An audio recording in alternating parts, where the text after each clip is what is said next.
I was at the waiting room today, and the news was on, and one of the stories that really stuck out to me was that there was a woman that told police officers that a man that she was involved with died in January, and they recently found his remains in her backyard. But what really made this stand out to me was the fact that in the waiting room there were these other people watching this, and there were these two older women that were laughing upon hearing this and telling jokes about the fact that this man was buried in a woman's backyard. And there was an older man that was with these women, and instead of telling them that what they were doing was wrong, um, he just joined in and encouraged it and told jokes of his own and laughed along with them. See, this is the inherent misandry that we are fighting against.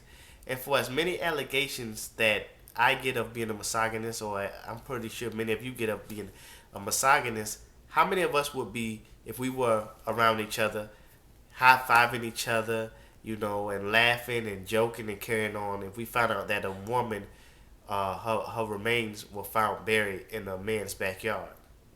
How many of us would be doing that?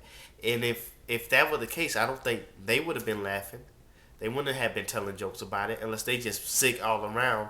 But I think they reserve their sickness for us. You want to hear the truth?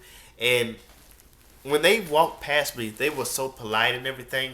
But see, they really showed me the difference between being kind and being polite. Being kind hearted comes from the heart. It's sincere. It's doing something because it's part of your essence. It's who you are. When you're polite, you're just doing what's expected of you, what looks good. Politeness is just the appearance of being kind.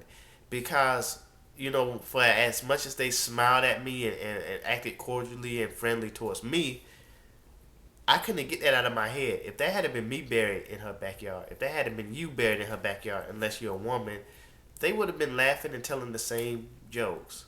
So, to me, this is just something that I wanted to share with you, and I can't really be too disappointed because all the lunatics and crazies like to migrate to Florida this time of year, anyways. And I'm not sure what they're planning on doing next to discuss us because I wasn't invited to this week's crazy convention.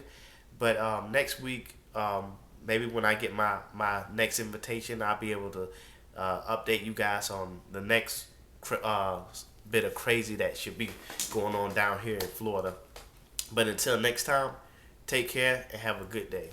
Peace.